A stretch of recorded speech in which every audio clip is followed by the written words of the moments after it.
가버나움으로 내려가셨으나 거기에 여러 날 계시지는 아니하시니라. 아멘. 예, 반갑습니다. 서로 한번 인사하겠습니다. 잘 오셨습니다. 반갑습니다. 여러분, 우리 전라도에 잔치집이나 장례식장에 가면 빠지지 않는 음식이 있죠. 홍어입니다. 예, 아무리 흥겨운 잔치집이라도 이 홍어가 떨어지면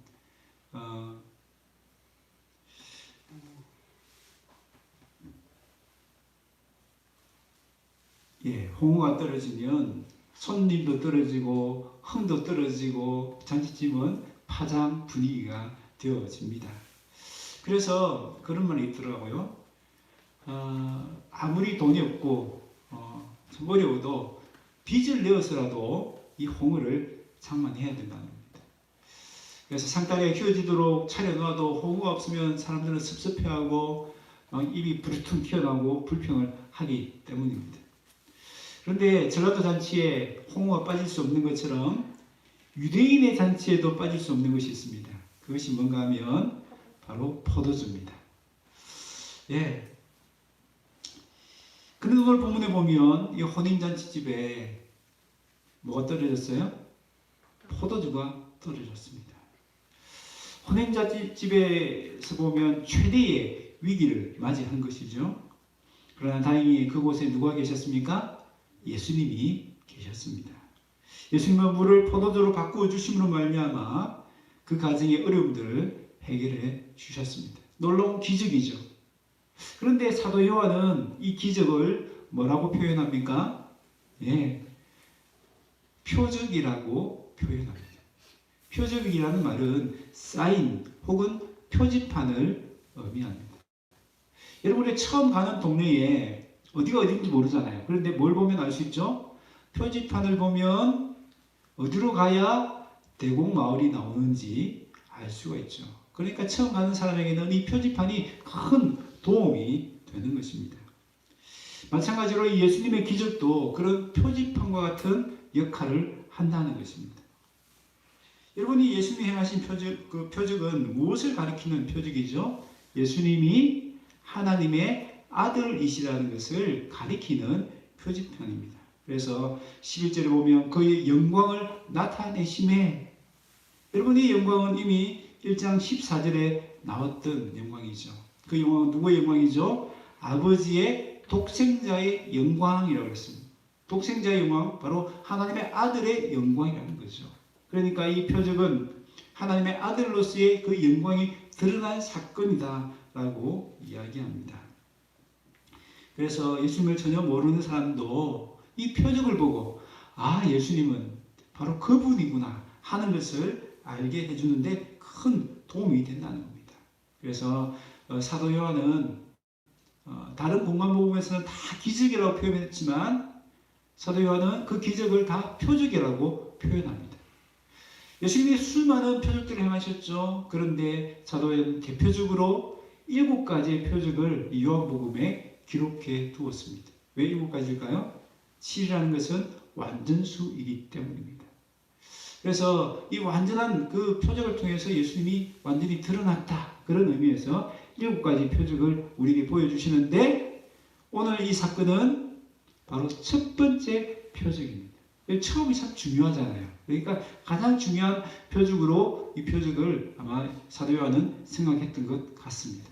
그래서 우리는 이 표적을 통해서 놀라운 일이 일어났구나. 그 일어난 사건을 보는 것이 아니고 뭘 봐야 되죠? 이 사건이 가리키는 예수님을 봐야 합니다.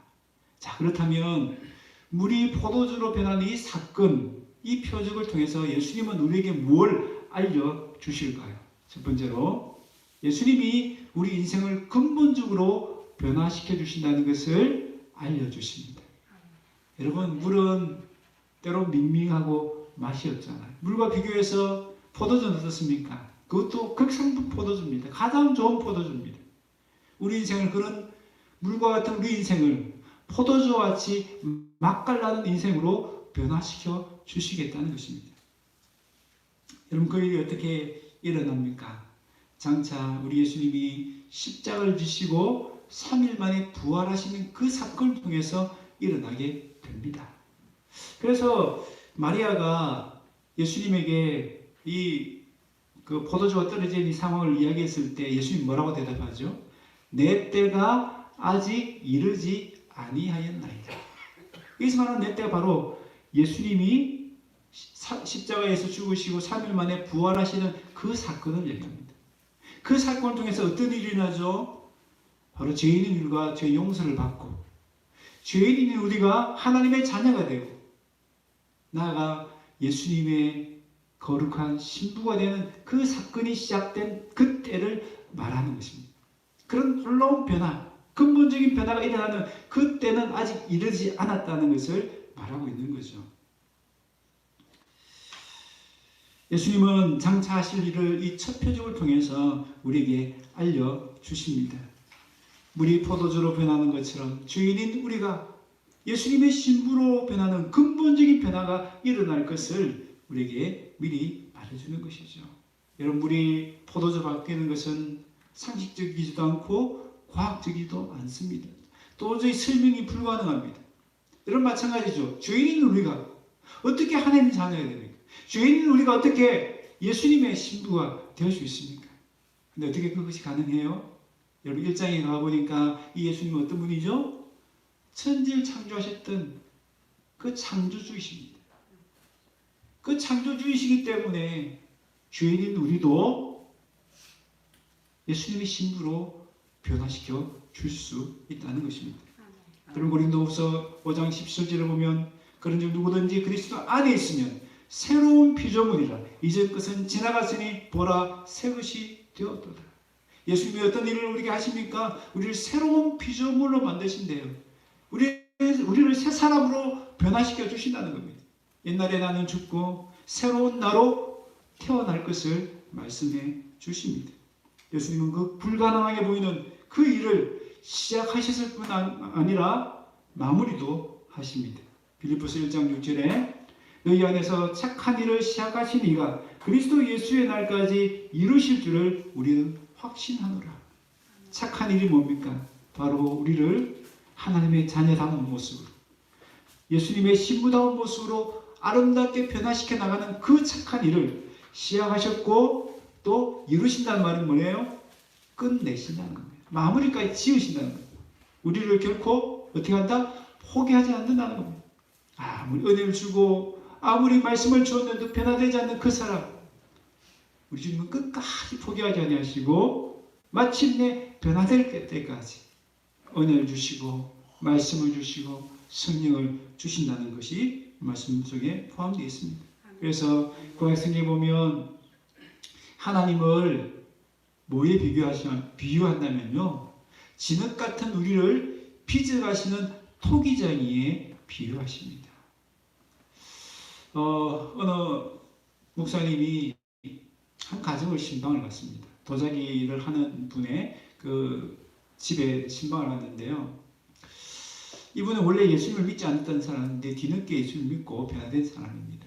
근데 그 집에 가보니까 너무나 예쁘고 아름다운 꽃병 2개가 있는 거예요. 탐이 날 정도입니다. 그래서 목사님 물어봅니다. 너무 귀하고 아름답게 보이는데 혹시 파신다면 얼마에 파시겠습니까? 물어봤습니다.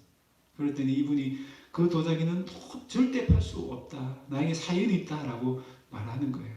어떤 사연이냐면요.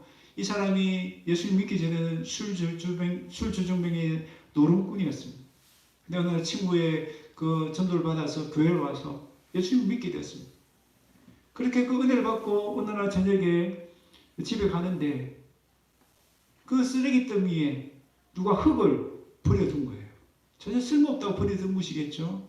그래서 이 사람은 그 흙을 가져와서 혹시나 아름다운 작품이 되지 않을까 그것을 반죽하고 빚었습니다. 그런데 정말 아름다운 꽃병이 만들어진 겁니다. 그걸 보면서 이 사람이 그런 생각을 했다는 것입니다. 내가 이런 일을 할 수 있다면 하나님께서도 나를 똑같이 변화시켜 주지 않겠는가. 그때부터 자기를 우리 주님께 맡기기 시작했다는 겁니다. 주님이 나를 빚어주시기를 소원하며 그렇게 살았다는 것입니다. 그랬더니 정말 쓰레기들 위에 쓸모없이 버려졌던 흙과 같은 자신을 하나님께서 아름답게 빚어가시는 것을 깨닫게 되었다라고 이야기하는 것입니다. 여러분, 때로 우리의 모습을 보면서 실망할 때가 많이 있지 않습니까?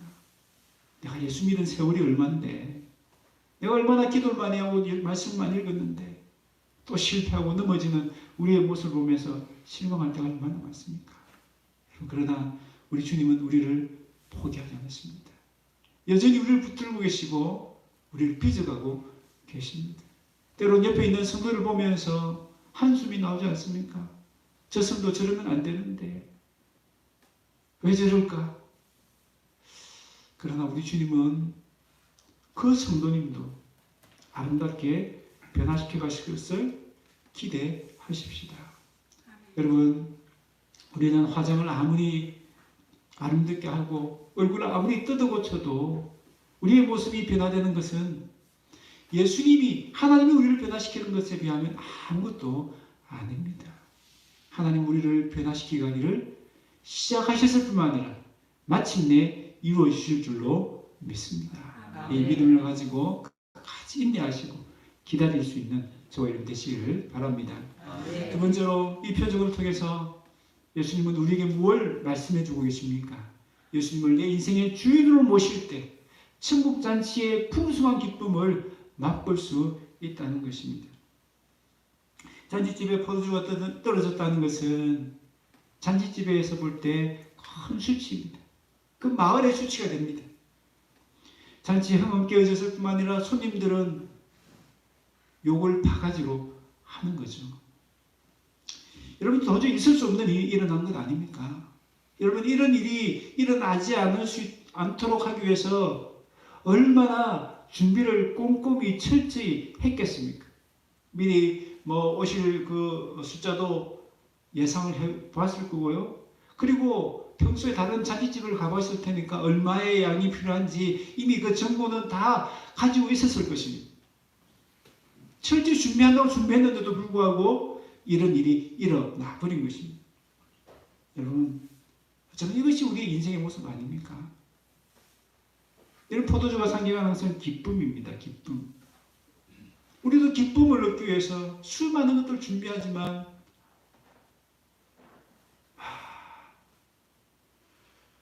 어디로 가버렸는지, 그 포도주가 떨어진 상황들이 우리의 삶에 얼마나 많이 찾아옵니까? 중년, 노년이 되어지면서 청춘의 기쁨, 젊음의 기쁨이 이미 우리는 다 사라지지 않았습니까? 자녀들이 출가하면서 자녀들이 주는 그 기쁨이 점점 줄어드는 것을 느끼지 않습니까? 예전에는 그 자녀들이 우리를 1순위로 생각했는데 이제는 2순위, 3순위 점점 밀려나잖아요. 제 자식 먼저 생각하고 더 자기 처자식을 먼저 생각하는 그런 모습들을 우리 보지 않습니까? 또한 나이가 들면서 우리 건강이 주는 기쁨도 점점 사라집니다. 여기저기 안 아픈 데가 없고 쑤시고 통증이 생기고, 여러분, 이 인생은 마치 포도주가 떨어진 잔치집과 똑같습니다. 여러분, 이 포도주는 바로 세상이 주는 기쁨이죠. 뭘 알 수 있습니까? 세상이 주는 포도주의 기쁨은 한계가 있다는 겁니다. 점점 줄어들 뿐만 아니라 언젠가 사라질 수밖에 없다는 것입니다. 여러분, 떨어진 포도주가 세상이 주는 기쁨을 상징한다면 예수님이 주신 이 포도주는 뭡니까? 물이 변하여 포도주는, 이 포도주는 우리 하나님 주시는 기쁨을 상징합니다. 여러분, 그 하나님 주신 기쁨의 그 양이 얼마나 많은지요. 여러분, 이 돌 항아리가 6개라고 되어 있죠. 이 6개의 양을 수학적으로 계산을 해보니까 1리터짜리 생수병 570개가 되는 거예요. 얼마나 많은 양입니까? 여러분, 그 맛은 또 어떻습니까? 연회장이 입이 침이 마르도록 칭찬하지 않습니까? 여러분, 하나님이 주시는 기쁨은 이와 같습니다. 차고 넘치고요. 그 질적으로도 너무 좋은 기쁨인 거죠. 그렇다면 어떻게 물이 포도주로 변하는 일이 일어났습니까? 마리아가 잔치집에 포도주 떨어졌다는 이야기를 예수님께 합니다. 아마 이렇게 잔치집의 속사정을 잘 알았다는 것은 마리아가 이 지방과 아주 가까운 사이라는 것을 알 수가 있죠. 또 하인들도 이 마리아의 말에 어떻게 합니까? 순종하잖아요. 그렇다면 이 마리아가 그래도 이 집안에서 뭔가 어떤 위치가 하인을 부릴 만한 그런 위치라는 것을 알 수가 있죠. 어쨌든 마리아는 잔치집의 공경을 그냥 지나치지 않습니다. 마치 내 문제인 것처럼 안고 예수님께 알립니다. 그런데 예수님이 전혀 기대와 다른 반응을 보이는 거예요. 그래도 내가 엄마인데, 어머니인데, 아들에게 이 정도 얘기하면 아들도 같이 걱정을 해준다거나, 그죠? 뭐 그런 게 있어야 되는데 전혀 엉뚱한 반응을 합니다. 여자여, 나와 무슨 상관이 있습니까? 여러분이 여자여라는 호칭 때문에 여러분 오해를 하시면 안 됩니다. 우리 문화에서는 여자여 하면 좀 뭔가 하대하는 것 같고 무시하는 것 같지만 그 당시에 그 문화권 속에서는 이 여자여라는 것은 존칭어입니다. 엄마라는 그 친밀한 단어보다는 어머니라고 하는 조금 거리감 느껴지긴 하지만 존칭어입니다. 어쨌든 예수님이 평소에 부르는 호칭과는 다른 호칭을 부른 것이죠. 또한 예수님의 말씀이 틀린 것은 아니죠. 나와 무슨 상관이 있습니까? 여러분 이 문제는 지금 누구의 문제예요? 이 잔치집의 문제고요. 잔치집의 주인의 문제입니다. 이 주인이 책임질 문제고 주인이 나서서 해결해야 될 문제입니다. 근데 오늘 성경에 보면 주인이 어떤 걸 했다라는 건 전혀 나오지 않아요. 그렇죠? 물론 뭐 안 보이는 데서 방방 뛰면서 뭔가 하려고 노력했겠죠. 아무튼 마리아는 마치 예수님이 이 잔치집의 주인인 것처럼 이 문제를 가지고 나왔습니다. 그리고 예수님이 냉담한 반응을 보임에도 불구하고 어떻게 합니까? 하인들에게 예수님이 뭐라고 하든지 예수님 말씀대로 하라고 명령합니다. 무슨 뜻이죠? 이제는 이 집의 주인이 누구라는 겁니까? 예수님이라는 겁니다. 예수님이 주인이니까 하인 너희들 이 주인의 말을 들으라라고 이야기하는 거죠. 마리아는 예수님을 이 잔치집의 주인으로 초대하고 있습니다. 주인으로 올려드리고 있습니다. 그러자 예수님의 마음이 바뀌셨는지 하인들에게 명령합니다. 돌 항아리에 물을 가득 채우라. 그리고 그냥 갖다 주라는 거예요. 포도주를 드리는 것처럼 갖다 주라는 겁니다. 여러분이 하인들 같으면 이 명령에 그냥 순종할 수 있을까요? 말이 안 되는 명령 아닙니까? 기가 막힌 명령 아닙니까? 그냥 그대로 가져갔다가 물이라는 것이 들통나면 누가 혼이 납니까? 이 하인의 혼이 나지 않겠습니까? 그런데도 하인들은 이 기가 막힌 명령에 그대로 순종합니다.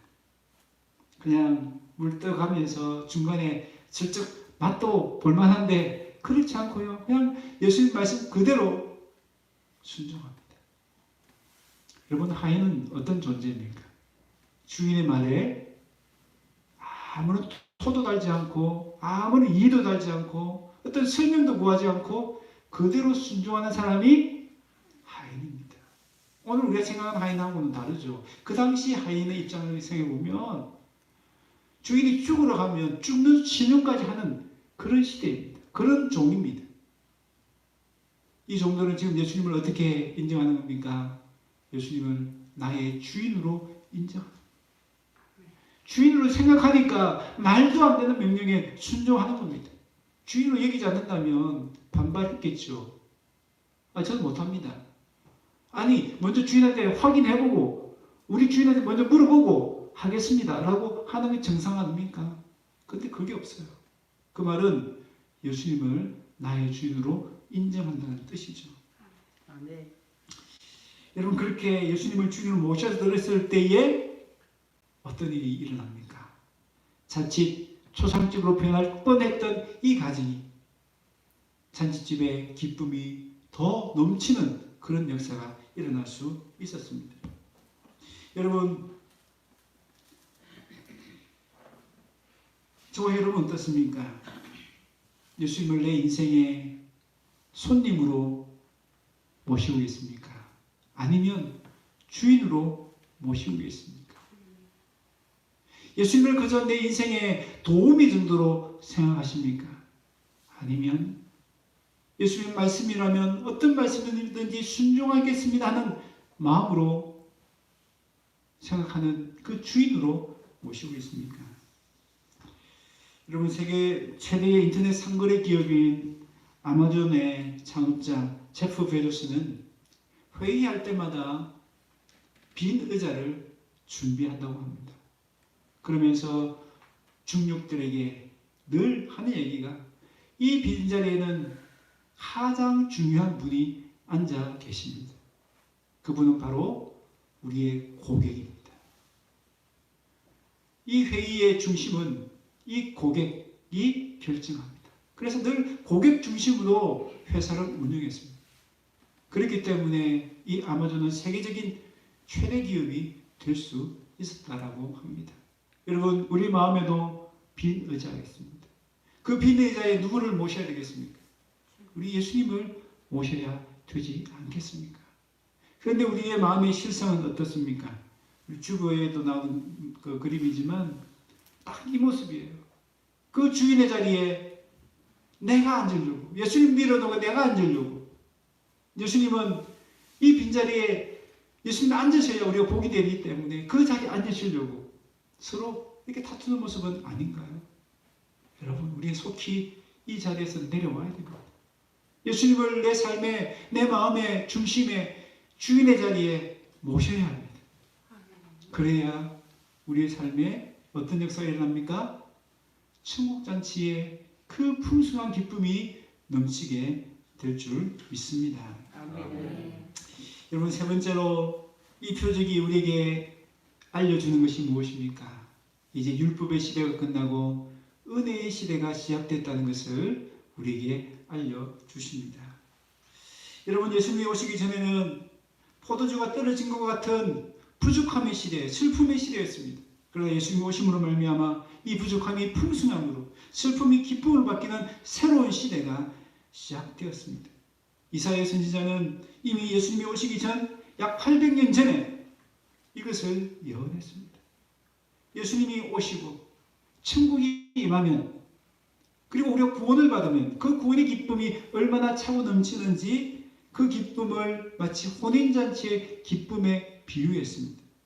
그래서 이사야 61장 10절에 보면, 내가 여호와로 말미암아 크게 기뻐하며 내 영혼이 나의 하나님으로 말미암아 즐거워하리니. 이 기쁨이, 즐거움이 어떤 기쁨이죠? 뒤에 가보면 신랑이 사모를 쓰며 신부가 자기 보석으로 단장함 갖게 하셨다. 무슨 뜻이죠? 바로 어린 양의 혼인잔치를 이미 내다보고 있는 겁니다. 그 혼인잔치의 기쁨이 구원받은 백성들에게 있을 것이다 라는 것을 이미 예수님 오시기 800년 전에 이사야는 예언했습니다. 그리고 예수님이 오셔서 그 일이 이제 시작되었다는 것을 예수님은 보여주시는 겁니다. 어디에서 보여주시죠? 가나의 혼인잔치 집에서. 이제 새로운 시대가 열렸고 어린 양의 혼인잔치가 이제 시작되었다라고 알려주시는 거죠.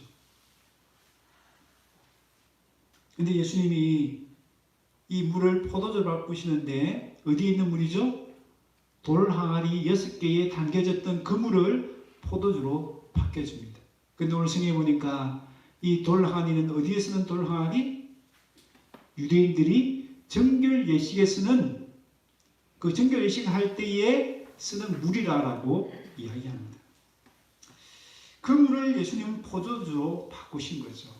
그렇다면 이 물이 상징하는 것이 뭘까요? 이 물은요, 그 유대인들의 그 정결 예식, 그래서 손과 발을 깨끗이 씻어서 하나님께 나아가는 그 예식을 말하는데요. 바로 율법과 혹은 종교의식 혹은 내 열심, 내 공로를 다 의미합니다. 여러분, 손발만 깨끗이 씻는다고 해서 우리의 죄가 해결될 수 있습니까? 해결 안 되죠. 그래서 예수님은 물로서는 새로운 시대가 열릴 수 없고 물로서는 천국잔치에 들어갈 수 없기 때문에 그 물을 포도주로 바꿔주십니다. 여러분, 이 포도주가 상징하는 것이 뭡니까? 성찬식 할 때 우리 예수님이 포도주를 나눠주면서 뭐라고 말씀하시죠? 이것은 너희를 위해 흘리는 나의 피라라고 말씀하셨습니다. 포도주는 바로 그 예수님의 피를 상징하는 거죠. 그러니까 이 포도주는 결국 율법의 반대인 은혜를 상징하는 겁니다. 십자가의 은혜, 보혈의 은혜.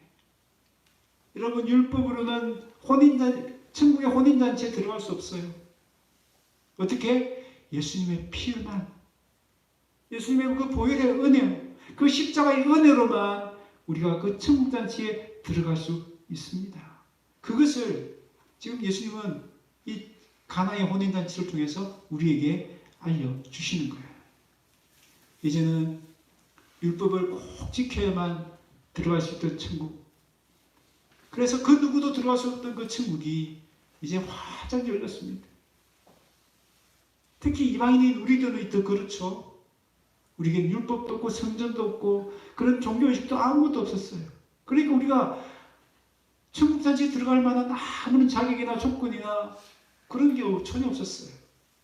그런데 예수님이 십자가에서 피를 흘려주심으로 말미암아 누구든지 남녀노소 차별 없이 배운 자나 배우지 못한 자나 가난한 자나 부자나 전혀 관계없이 누구든지 예수님을 믿기만 하면 천국잔치에 들어갈 수 있는 그 십자가의 은혜, 그 보혈의 은혜가 우리에게 임한 겁니다. 그 은혜의 복음의 시대가 시작되었습니다. 그것을 알려주는 사건이 바로 이 가나의 혼인잔치입니다. 여러분, 이 복음이 우리 마음을 사로잡을 때 우리에게 어떤 일이 일어날 수 있을까요? 우리 인생에 찾아오는 여러 가지 불평거리들, 또 그 슬픈 일들이 감사로, 기쁨으로 바뀌어집니다. 상실의 아픔이 치유되는 역사가 일어납니다. 우리 찬송가 289장을 보면 주 예수 내 맘에 오심이라는 그 제목의 찬양인데요. 그 마지막 후렴구에 가보면 이런 가사가 있습니다. 물 믿듯 내 마음에 기쁨이 넘치는.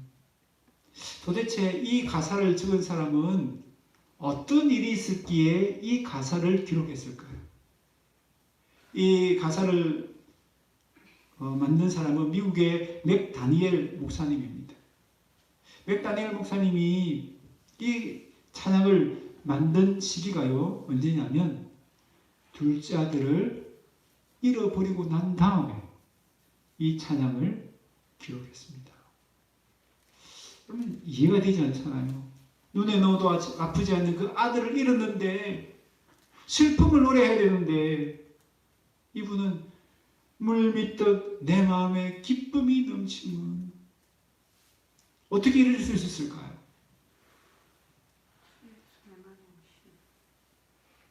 그렇죠. 주 예수 내 마음에 오신, 거기에 답이 있습니다.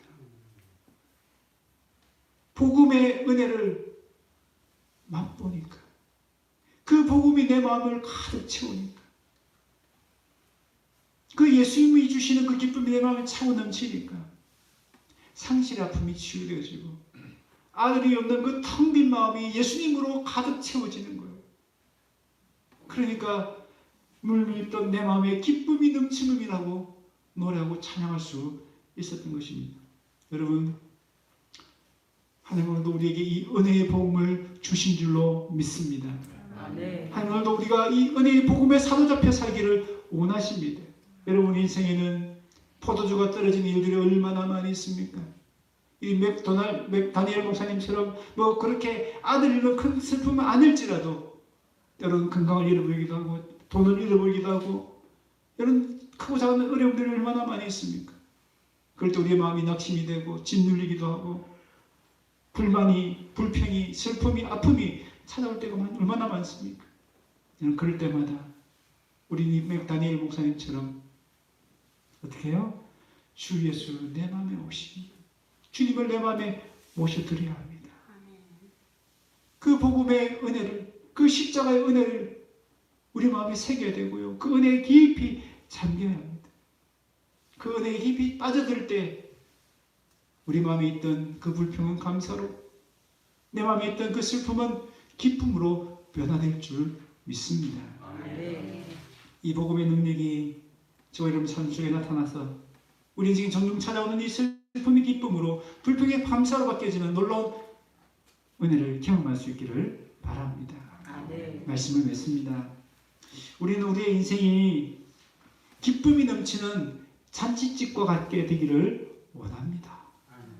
그래서 우리의 기쁨을 줄 만한 포도주를 찾아 헤맵니다.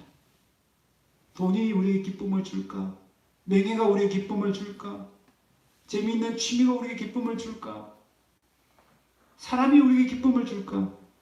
이런저런 포도주를 찾아서 헤맬 때가 얼마나 많은지 모릅니다. 그런데 우리가 찾아 헤매는 그 포도주는 항상 한계가 있습니다. 제한적입니다. 나에게 진정한 기쁨을 주지 못합니다. 언젠가는 다 사라질 수밖에 없습니다.